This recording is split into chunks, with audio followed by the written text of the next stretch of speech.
So far this morning, we got the big kid out to school. She was late and wanted me to come up with her, but I unlocked that because the in-laws will be here. And there's my littlest kid. Hi, littlest kid. Me, Arwen. Yeah, I know you're Arwen. So, anyway, did we just take Eden to school? Yeah. And Lorelai is at party day, so Cynthia stayed with her. And Eden was a little late because she stayed in bed for an extra hour this morning instead of getting up like she was told to. So when we got to school, she wanted me to come up with her because she felt bad. And I said, no, this is your problem. I didn't stay in bed for an extra hour. You can deal with it. So Ara and I are going to hang out for a bit. I'm probably going to try and do a little bit of work since I basically cut an hour early to get everybody ready for school instead of working through till 9.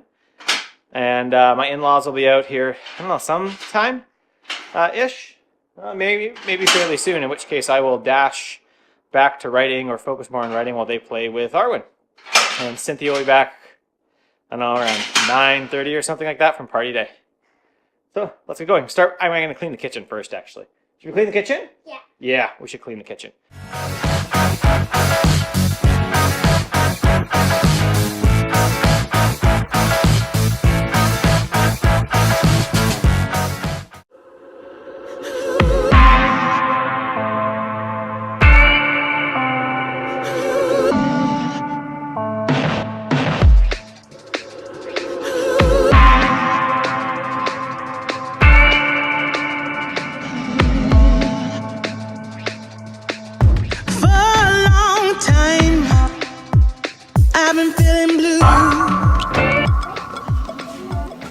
Someone is now on her 4th helping of macaroni.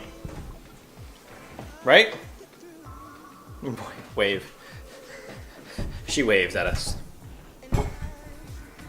I spend way too much time on my own, alone, and I never opened my heart until you came and knocked on my door.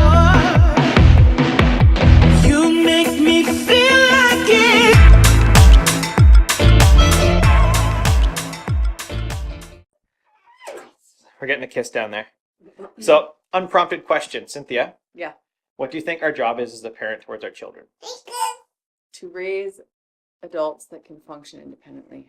To raise adults that can function independently. I was going to say to raise a good adult. Is it our job to be their friend necessarily? No. Not necessarily. But we want that. We want them to like us. I want them to like me. But I don't want them to like me when they stayed in bed for an extra hour and didn't get up and get ready. Oh, you want to be in here too? There you go. Speaking of this morning with our oldest daughter who was late, like 2 minutes late for school. Mm-hmm. So then she doesn't have to like me. She doesn't have to like me, yeah.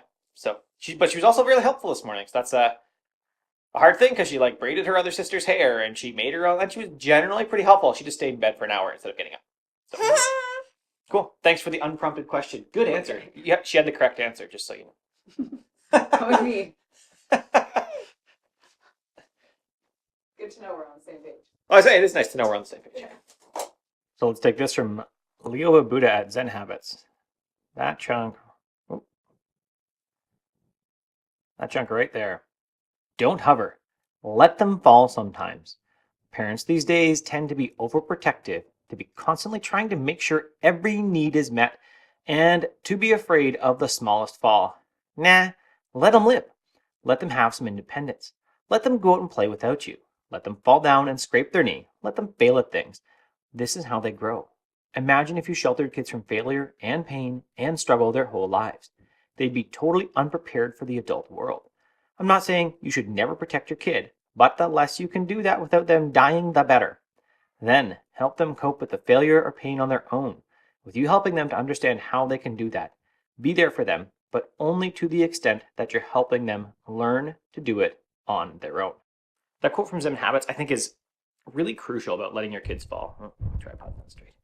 And I think even this morning, as I took my oldest daughter to school, and she was upset. She was visibly upset about going to school and being late. Now, part of this comes from kindergarten, where she was late. She was 5, and the teacher yelled at her in front of the class for being late. But part of it is her taking responsibility for herself as well. As my wife said, as I think, our biggest job as a parent is to love them and then to help shape them into good adults. That means letting them fail, letting them have a hard time, letting them not be prepared and be late.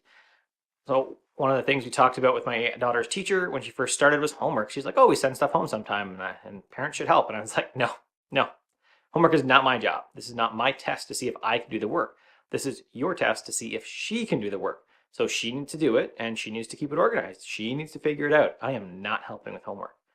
And that, I could rescue her. I could, like, she's gone to school without us lunch before, and I just told the office, I said, "Hey, Eden has no lunch." Told their teacher, "She has no lunch. She didn't get up in time to make it. This is not my problem. This is her problem." And she was hungry for the day, and that's fine. She hasn't missed her lunch since, though. We need to make sure that we don't just protect our kids. We need to help them grow into good adults. What did I just catch you eating for breakfast? Chocolate ice cream. Chocolate ice cream. Was Mommy eating ice cream for breakfast? Yeah. Did she give you any? Yeah. She gave you some too? Okay. A strawberry. And a strawberry. Okay. Really nutritious around the house. So we're up here in the room to bring up this book called Kids Are Worth It by Deborah Colarasso. The reason I'm bringing this book up now is, as much as I have beliefs about what parenting is and how you should do it, I also need to remember to challenge my parenting assumptions. I need to remember to keep learning how to be a good parent. And I'm only like, where am I? That far into the book, right? I'm 24 pages in, and I already think that this is going to challenge some of my parenting assumptions. Specifically stuff like, well, it was good enough for me, right? So my parents spanked me. I don't think it was overly, my parents weren't abusive or anything, but they spanked me. They did comparisons like, how come you can't be as good as your brother? And they did other, even fairly typical is like the reward. Hey, you get a star, you get a candy for doing this thing. 24 pages in, she is strongly challenging that ethos and whether you should do that or not, whether that's a good way to parent your child or not. So, and that's another one. Read this book. Kids Are Worth It. I would recommend, I think I'd recommend it now. I've heard it recommended a bunch of times. So I would say read it and see about challenging your parental assumptions and how you are going to parent your children. How can you improve, right? I spend so much time reading business books, and lots of other people do. They read for the business book, but how much time do you spend learning to be better parents, learning to be a better husband, learning to be a better father, learning to be a better son? Those are all things that you need to do if you want to live a full life, like a life that's really worthwhile living, that people care about. You having fun? You gonna wave goodbye? Bye! So, what are you putting in your chocolate smoothie now? Seriously, what are you putting in your chocolate smoothie? Chocolate fudge. Chocolate fudge. So let me get this straight. It's got strawberry in it. This morning, you're having a chocolate ice cream, It's basically a milkshake. chocolate fudge smoothie, and you justified it by saying what to me just now? It has strawberry in it. It has strawberry in it. It's basically a milkshake. Okay, well, at least you're... And then you just need some chocolate, okay? At least she's admitting that it is basically a milkshake, because that's what it is. Although, I gotta say, I had second breakfast of eggs, and then guess what I had as a chaser to my eggs? A cookie. In fact, how many cookies do you think I had? Probably 4. No, not 4. Well, that's a fair enough guess. Not 4. Not 4. I had 2. 2, but that's a fair enough guess, that's what I'm gonna say. And I gave you a bite, right? So I didn't even have 2 whole cookies, did I? I only had 1 and most of another one, right? You're putting that thing on again. Yes, because I have to blend the chocolate in. That thing is the bane of my recording because it's so loud. Anyway, I'm going to go downstairs. So now we're at the scene of the crime. We are back at school. It's back here. Left my daughter at this door right there and told her that it was her job to get herself to school. That it was her job to figure out what she was going to say to her teacher and just what was going to happen. Not my job to worry about this stuff. Now, this goes back in part to what Leo Buddha was saying on Zen Habits when he said that when you pamper children, there's a problem because we're just not equipping them for life. And I think this is super true. I think we see this more and more with, I guess I don't know, we'll call it 18 to 30-year-olds when they say that, like, it's a big problem and they can't pay for anything. And I understand that we have different economies now, and I certainly feel it I got a family of 5 to feed. I certainly feel it. I talked to my dad about, like, if I had earned the income he was, this isn't right. I earn as much as my dad, but everything's way more expensive. Did. So when he was buying, multi-thousand square foot houses, I'm looking at it and going, there's no way I can afford that. So it wasn't until he was in his 40s that he really started earning, say, a lot, high six-figure incomes. But anyway, as we pamper your kids, like, we're not preparing them for real life. We're not preparing them for later in life to like be a good adult, to pay for all their stuff, to make it to things on time. We're just not doing any of that. And that is something that I think you need to do as a parent. Your job is to prepare them to be good adults later in life, not to pamper them, not to catch them all the time. You need to choose the times when it's safe for them to fail, right? It's better for them to get in trouble now for, say, keying a car, right? Get in trouble now for keying a car and pay the insurance and help the person out, make sure it's all paid for, instead of waiting till they're 20 and they do it. And what happens when they're 20? Well, it's vandalism. Like, it's a bigger deal then, right? Or letting them learn a lesson when they're young about, oh, here's one for you. So when my oldest daughter was maybe 3, what I did to her, she was playing on the edge of the hot tub all the time. And we kept telling her, don't, you're going to fall in, you can't swim. It's too deep for you. And sure enough, she did one day. So when I let her fall in, I let her do it. I saw her dancing on the edge. I moved to a spot where there was no one between me and her. And there was nobody else in the hot tub except for her. And I took everything out of my pockets so that if I had to jump in the water, I had nothing on me that was going to get wrecked. I put it all down off to the side and I let her fall in. And then I reached in and pulled her up and said, don't play at the edge of the hot tub anymore on the seats. She went in, I let her head dunk. And then after that, she never did it again. Not once. That was a safe spot for her to fail, a safe spot for her to try, a safe spot for her to figure out what it meant to actually fall in and have a little bit of fear put in her, a healthy fear of what the water is, of how it could change her entire life because she'd be dead. So we need to be looking out for opportunities like that for letting them fail. We do this a bit on our hikes too, where my oldest daughter says she wants to go do adventures. She wants to go off on an adventure trail. So we let her. Now, sometimes these adventure trails are a problem. Not a problem. They're like big and out of sight and I can't see her anymore for a bit. And I don't know where she is, stuff like that. So she's okay for a bit, right? She has a whistle. She has her signals. We always remind her what the signals are. If you don't know, it's 3 whistles means emergency. We remind her of all those things so that she knows, so she can see like what the problem is, what she's doing, and how she can sort it out for herself.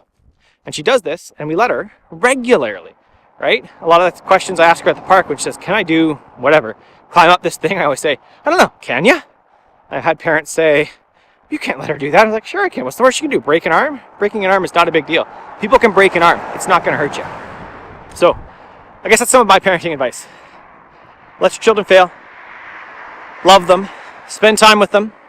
As I said in last week's video about hustle, make sure that you spend time with them properly. Oh, it's getting heavy. I'm going to put it down.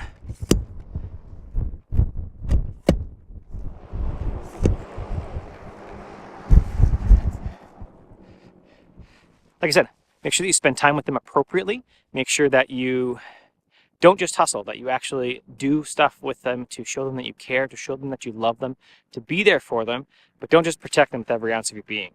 Don't just, make sure that there's smooth sailing all the time. When they're kids, when there's a safety net of you behind them, is a perfect time to let your kids fail because there's someone to help them recover. That's your job, to help them recover, to help them learn the tools so they can manage their feelings, manage their time, manage everything. As much as you learn it, what if you'd started learning some of those things when you were a kid? If you're watching this, what if you started learning some of the things that I talk about when you're a kid?